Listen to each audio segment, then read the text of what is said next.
ابو ہریرہ رضی اللہ عنہ روایت کرتے ہیں، نبی کریم صلی اللہ علیہ وسلم نے فرمایا، اللہ کا ہر مسلمان پر حق ہے کہ وہ ہر ہفتے میں ایک دن ضرور غسل کرے۔ غسل کہتے ہیں اپنے سارے جسم پر ایک خاص نیت سے پانی بہانے کو۔ ہمارے دین میں غسل کی بہت اہمیت ہے، خواہ وہ صرف طہارت حاصل کرنے کے لیے لیا جائے یا پھر صفائی کے لیے یا ٹھنڈک پہنچانے کے لیے یا ایکٹیو ہونے کے لیے، تو قرآن و سنت میں اس کی بہت اہمیت ہے اور اس پر زور دیا گیا ہے۔ جہاں تک قرآن مجید کا تعلق ہے تو اس میں خاص طور پر یہ آیت صاف ستھرا رہنے پر بہت ابھارتی ہے۔ سورۃ البقرہ کی آیت نمبر 222، ان اللہ یحب التوابین ویحب المتطہرین، بے شک اللہ خوب توبہ کرنے والوں سے محبت رکھتا ہے اور خوب پاک صاف رہنے والوں سے محبت رکھتا ہے۔ تو متطہر وہ ہوتا ہے جو پانی کے ساتھ اپنی نجاستوں کو صاف کرے اور خوب اچھی طرح صاف کرے۔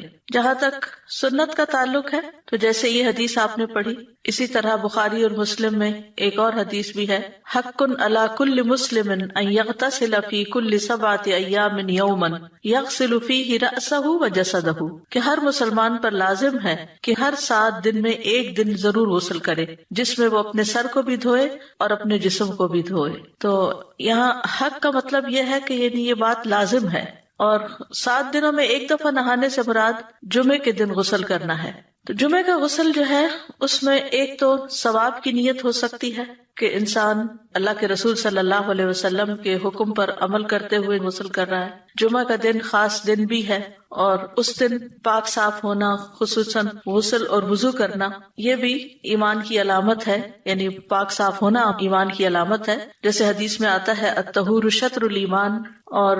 دوسرا یہ ہے کہ صاف ستھرا ہونے کے لیے، اپنے جسم سے میل کچیل دور کرنے کے لیے اور اپنے جسم سے مختلف طرح کی بدبو جو ہے اس کو بھی زائل کرنے کے لیے غسل کرنا چاہیے، کیونکہ جسم کے اندر جو مختلف طرف سے ہم جراثیم لے لیتے ہیں، ہمارے جسم پر بیٹھ جاتے ہیں، تو وہ بہت سے امراض کا باعث بنتے ہیں۔ یعنی صرف کورونا ہی کے جراثیم نہیں ہوتے بلکہ اور بھی ہوتے ہیں۔ تو اس کے لیے ضروری ہے کہ انسان نہاتا رہے، اور خاص طور پر اگر کوئی ایسی وبا پھیلی ہوئی ہو اور لوگوں کے ساتھ انسان کا انٹریکشن ہو تو پھر زیادہ اس کے لیے فائدہ مند ہے نہانا، تاکہ اس کے جسم سے ایسی تمام چیزیں نکل جائیں، صاف ہو جائیں اور اس کی خوشبو بھی اچھی ہو جائے، کیونکہ جسم کے اندر سے کچھ چیزیں ایسی نکلتی ہیں انسان کے کہ جس سے انسان کا جسم جو ہے وہ بدبودار ہو جاتا ہے، یعنی پسینہ وغیرہ سے۔ تو نہانے کی وجہ سے انسان کو ایک پاکیزگی اور تر و تازگی حاصل ہوتی ہے۔ اسی طرح یہ ہے کہ ایکٹیو ہونے کے لیے، کیونکہ بعض اوقات انسان کے اوپر سستی چھا جاتی ہے، جیسے سونے کے بعد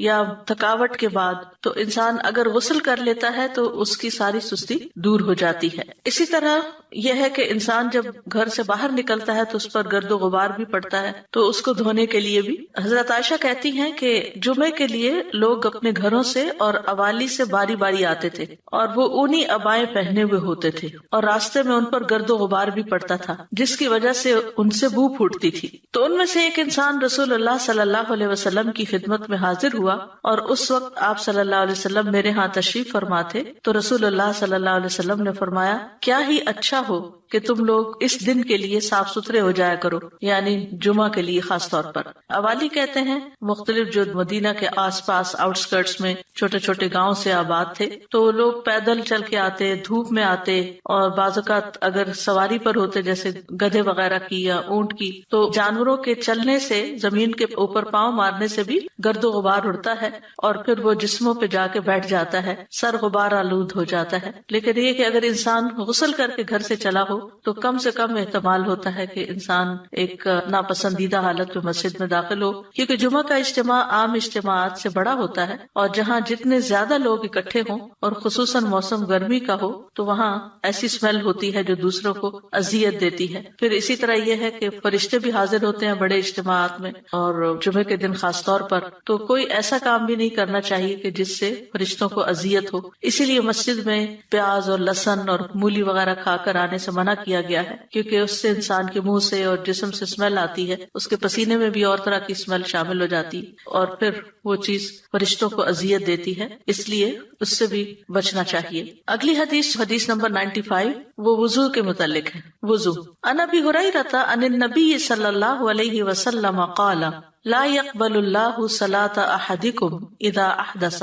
حتى يتودع. کتاب الحیل. ابو ہریرہ رضی اللہ عنہ نبی کریم صلی اللہ علیہ وسلم سے روایت کرتے ہیں، آپ نے فرمایا اللہ تم میں سے کسی ایسے شخص کی نماز قبول نہیں کرتا جو بے وضو ہو یہاں تک کہ وہ وضو کر لے، یعنی اگر وضو نہیں تو وضو کر لے. وضو نماز کا لازمی جزو ہے. ابو ہریرہ رضی اللہ عنہ سے روایت ہے، وہ کہتے ہیں کہ رسول اللہ صلی اللہ علیہ وسلم نے فرمایا جس کا وضو نہیں اس کی نماز نہیں. تو نماز ایک فریضہ ہے، اور اگر یہ فریضہ اپنی شرائط کے بغیر انسان ادا کر رہا ہے تو وہ فریضہ ادا ہی نہیں ہوتا، چاہے وہ بظاہر ایک نماز والا ہی ایکشن کر رہا ہے، اس کا وہ ایکشن صرف ایکشن ہی ہوگا، اس سے فائدہ نہیں ہوگا اس کو. ایک اور روایت میں آتا ہے، سنن نبی داؤد کی ہے، نبی صلی اللہ علیہ وسلم نے فرمایا اللہ عز و جل خیانت کے مال سے کوئی صدقہ قبول نہیں کرتا، اور نہ ہی بغیر وضو کے کوئی نماز قبول کرتا ہے. اور وضو کرنا جو ہے وہ یا طہارت حاصل کرنا نماز سے پہلے وہ نماز کی کنجی ہے، لیکن وضو پر محافظت مومن ہی کرتا ہے. رسول اللہ صلی اللہ علیہ وسلم نے فرمایا مومن کے سوا کوئی بھی ہرگز وضو کی حفاظت نہیں کرتا. یعنی مومن اس بارے میں چوکنا رہتا ہے، کانشیس رہتا ہے کہ وہ باوضو ہے یا نہیں، کیونکہ اس کی عبادت اور خاص طور پر نماز جو ہے وہ وضو سے متعلق ہے، کہ اگر وضو نہیں تو نماز بھی نہیں. اسی طرح وضو کرنا اسلام کا ایک حصہ ہے، اسلام کا ایک شعار ہے، ایک پہچان ہے. ابن عمر اپنے والد رضی اللہ عنہما سے روایت کرتے ہیں، اور وہ نبی صلی اللہ علیہ وسلم سے جبریل علیہ السلام کے سوال کے بارے میں دریافت کرتے ہیں جو انہوں نے اسلام کے بارے میں کیا تھا. تو آپ نے فرمایا اسلام یہ ہے کہ تم اس بات کی گواہی دو کہ اللہ کے سوا کوئی معبود نہیں، اور بلا شبہ محمد صلی اللہ علیہ وسلم اللہ کے رسول ہیں، اور یہ کہ تم نماز قائم کرو، زکوٰۃ ادا کرو، حج کرو، عمرہ کرو، اور غسل جنابت کرو، اور مکمل وضو کرو، اور تم رمضان کے روزے رکھو. تو یہ سب کچھ اسلام کا حصہ ہے، جس میں نماز، زکوٰۃ، حج، عمرہ، غسل جنابت اور مکمل وضو اور رمضان کے روزے. تو ایک مسلمان جو ہے وہ اپنی ظاہری اور باطنی طہارت کے لیے یہ تمام چیزیں کرتا ہے. اس میں باقی چیزیں تو انسان کی باطنی طہارت کا کام دیتی ہیں، جیسے نماز کا پڑھنا ہے یا زکوٰۃ کا ادا کرنا ہے، لیکن غسل جنابت یا غسل کرنا اور مکمل وضو کرنا جو ہے یہ ظاہری طہارت کے لیے بہت ضروری ہے. اسی طرح رمضان کے روزے جو ہیں وہ بھی انسان کی جسمانی طہارت، جسم کی بہت سی علائشوں کو ختم کرنے کا باعث بنتے ہیں، اور اسی طرح روحانی تزکیے کا بھی باعث بنتا ہے رمضان. پھر اسی طرح آغاز وحی میں ہی وضو کی تعلیم دی گئی تھی. زید بن حارثہ رضی اللہ عنہ نبی صلی اللہ علیہ وسلم سے روایت کرتے ہیں کہ سب سے پہلی وحی جو جبریل علیہ السلام آپ کے پاس لائے اس میں انہوں نے آپ کو وضو اور نماز کا طریقہ سکھایا. جب وضو سے فارغ ہوئے تو پانی کا ایک چلو لیا اور اس کے ساتھ اپنی شرمگاہ پہ چھینٹے مارے. یعنی اگر کسی قسم کا بھی کوئی وسوسہ ہو کہ پتہ نہیں صحیح طور پہ طہارت ہوئی ہے یا نہیں، تو وضو کے آخر میں ایسا کیا جا سکتا ہے. پھر اسی طرح نبی صلی اللہ علیہ وسلم ہر نماز کے لیے نیا وضو کرتے تھے.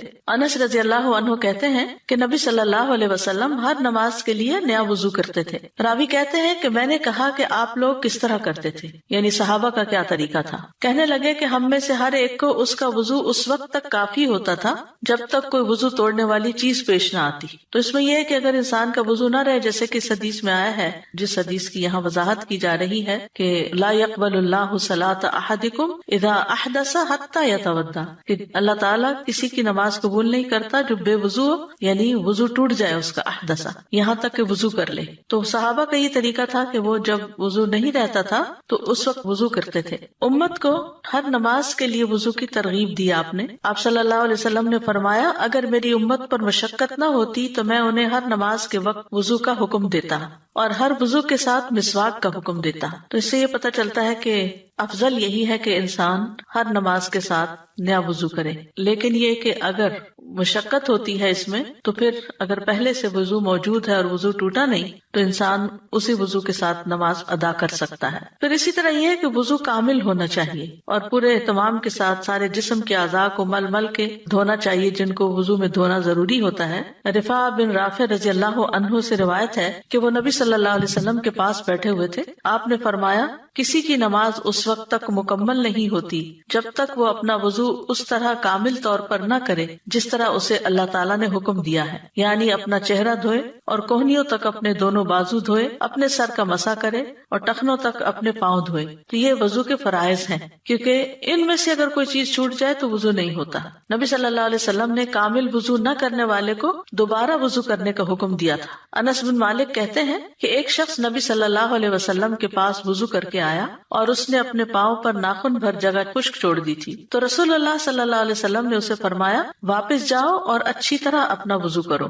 یعنی صرف تھوڑی سی جگہ بھی اگر اس کی خشک رہ گئی تو آپ نے اس کو دوبارہ وضو کرنے کا حکم دیا۔ اس سے اندازہ کیا جا سکتا ہے کہ اس کی کتنی زیادہ اہمیت ہے۔ یہ حدیث جو ہے کہ لا يقبل اللہ صلاۃ احدکم، کہ اللہ تعالیٰ تم میں سے کسی ایک کی نماز قبول نہیں کرتا، تو اس کا مطلب یہ کہ خواہ کوئی مرد ہو یا عورت ہو یا نوجوان ہو، کیونکہ جس پر بھی نماز فرض ہے اس پر وضو کرنا فرض ہے، لازم ہے، الا یہ کہ اگر کوئی شخص معذور ہے، وضو نہیں کر سکتا کیونکہ پانی نہیں ہے، یا بیمار ہے تو وضو نہیں کر سکتا، تو ایسا شخص تیمم کر لے، یعنی صرف عذر کی صورت میں انسان وضو چھوڑ سکتا ہے، جبکہ عام حالات میں وہ وضو کو چھوڑ نہیں سکتا اگر اس کو وضو کی ضرورت ہے، کیونکہ وضو کے بغیر نماز پڑھنا جو ہے وہ حرام ہے۔ اور یہاں پر احدث کا لفظ استعمال ہوا ہے وضو ختم ہونے کے معاملے میں، تو حدث جو ہوتا ہے وہ دو طرح کا ہوتا ہے، ایک حدث اکبر ہوتا ہے جو جنابت ہوتی ہے، اور دوسرا حدث اصغر جس میں انسان کے جسم سے کچھ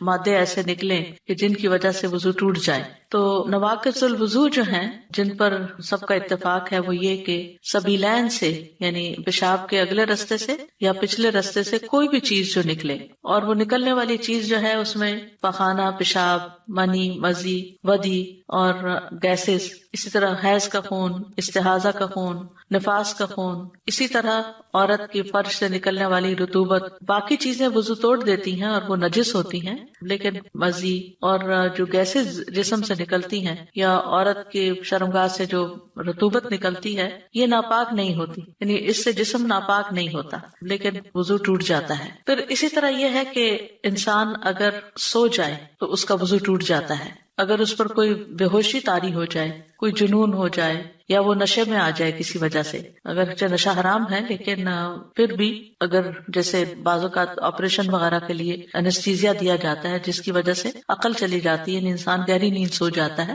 تو اس صورت میں بھی وضو نہیں رہتا۔ اسی طرح شرمگاہ کو ہاتھ لگانے سے وضو ٹوٹ جاتا ہے، لیکن اگر عورت اپنے بچے کو دھو رہی ہے، اس کو صاف کر رہی ہے تو اس کا وضو نہیں ٹوٹے گا۔ اسی طرح اونٹ کا گوشت کھانے سے بھی وضو نہیں رہتا، اس میں دوبارہ وضو کرنے کی ضرورت ہوتی ہے۔ اگلی حدیث ہے حدیث نمبر 96، یہ مسواک کے بارے میں ہے۔ ان ابی ہریرہ رضی اللہ عنہ ان رسول اللہ صلی اللہ علیہ وسلم قال لولا ان اشق علی امتی او لولا ان اشق علی الناس لامرتهم بالسواک مع كل صلاۃ۔ ابو ہریرہ رضی اللہ عنہ سے روایت ہے کہ رسول اللہ صلی اللہ علیہ وسلم نے فرمایا، اگر میں اپنی امت یا لوگوں پر گراں نہ سمجھتا تو انہیں ہر نماز کے ساتھ مسواک کرنے کا حکم ضرور دیتا۔ تو اس سے یہ پتہ چلتا ہے کہ ہمارے دین نے ہمیں مسواک کی ترغیب دی ہے کہ ہم نماز سے پہلے مسواک کریں۔ اس میں آپ دیکھیے کہ مسواک جو ہے وہ درخت کا بھی ہوتا ہے، اور اس کے علاوہ اگر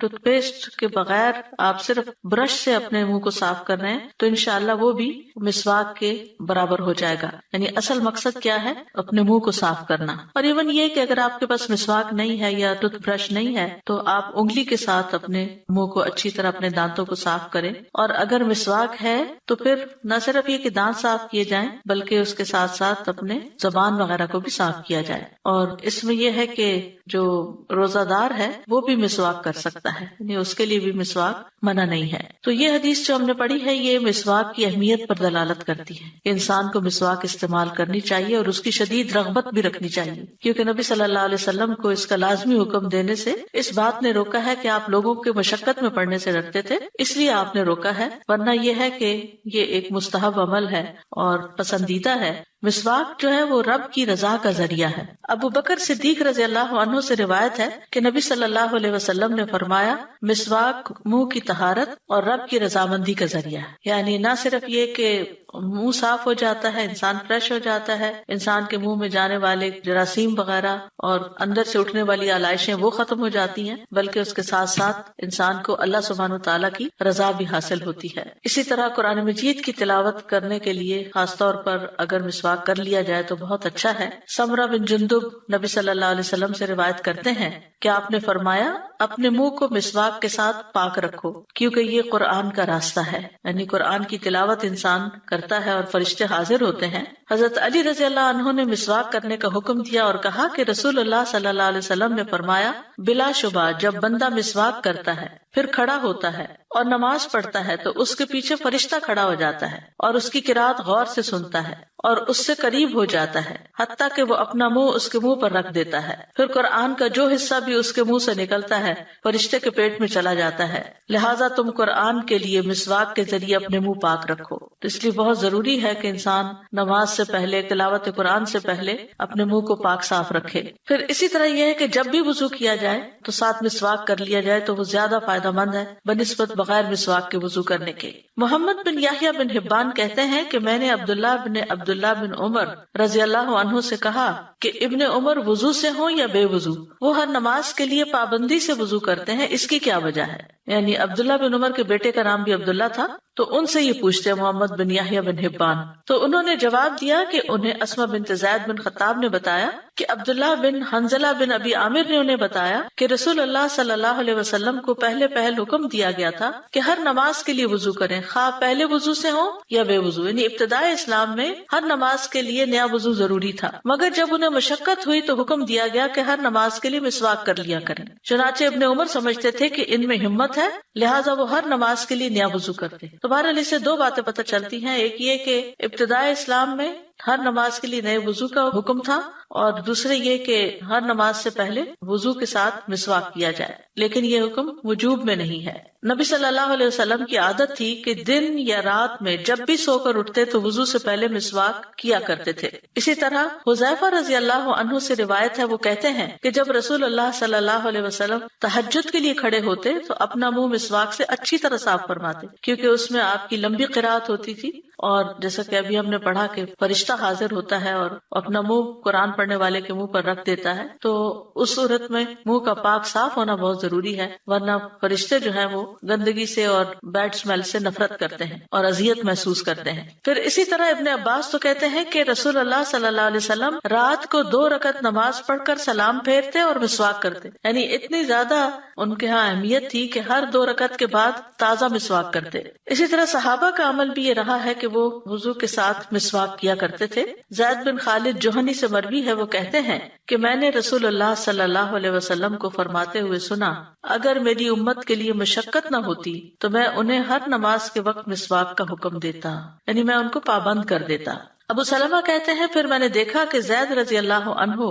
مسجد میں بیٹھے ہوتے تھے اور مسواک ان کے کان پر رکھی ہوتی تھی، جیسے کسی کاتب کا قلم اس کے کان پر ہوتا ہے، تو جب نماز کے لیے اٹھتے تو مسواک کر لیتے، یعنی اتنا زیادہ وہ نمازوں سے پہلے وضو اور مسواک کا خاص طور پر اہتمام کیا کرتے تھے۔ ہم سب کو اس بات پر توجہ دینی چاہیے کہ اگر ہم صرف ان چھوٹی چھوٹی سنتوں پر ہی عمل کر لیں تو اجر و ثواب تو اپنی جگہ ہے، اللہ کی رضا بھی ہے، لیکن اس کے ساتھ ساتھ ہم دنیا کے کتنے مسائل سے بچ سکتے ہیں، کتنی بیماریوں سے پریونشن ہو سکتی ہے، اور کتنی تکلیفوں سے ہم نجات پا سکتے ہیں، کیونکہ بہت ساری بیماریاں معدے سے شروع ہوتی ہیں، اور معدے سے جو کچھ جاتا ہے وہ منہ کے راستے جاتا ہے، اور اگر منہ صاف ہوگا تو معدے میں صاف ستھری طیب چیز پہنچے گی، اور اگر منہ گندا ہوگا تو پھر منہ کی علائشیں ساتھ کھانے کے مل کے معدے میں اتریں گی، جس کی وجہ سے مزید بیماریاں پیدا ہوں گی۔ اور اس کے علاوہ دنیاوی فائدے بھی بہت ہیں، دانت صاف ہوتے ہیں تو دانت چمکتے ہیں، دانتوں میں بیکٹیریا نہیں لگتا، گمز صاف ہوتے ہیں۔ اب ٹنگ کلینرز الگ طور پہ بنے ہیں، حالانکہ اگر پراپر مسواک لیا جائے اور اس کو چبا کر نرم کر لیا جائے تو اس سے زبان صاف کی جا سکتی ہے، حتیٰ کہ نبی صلی اللہ علیہ وسلم جب مسواک کیا کرتے تھے تو آپ کے گلے سے او کی آواز آتی تھی، یعنی حلق تک آپ اس کو لے جاتے تھے، حلق بھی اس سے صاف کرتے تھے۔ پھر اسی طرح یہ ہے کہ ماؤتھ واش کی بھی ضرورت نہیں رہتی، یعنی مسواک جو ہے وہ ماؤتھ واش کا بھی کام کرتا ہے۔ اگرچہ ٹوتھ برش کیا جا سکتا ہے، اس میں ممانعت نہیں کی گئی، لیکن ہم دیکھتے ہیں کہ ٹوتھ برش جب ایک دفعہ منہ صاف کرتے ہیں تو جو کچھ منہ کے اندر سے نکلتا ہے وہ اس کے ساتھ پلاسٹک کے چپک جاتا ہے۔ پلاسٹک ایسی چیز ہے جس پر جرمز جو ہیں وہ بہت دیر تک چپکے رہتے ہیں، میٹل کی نسبت، شیشے کی نسبت بنسبت اور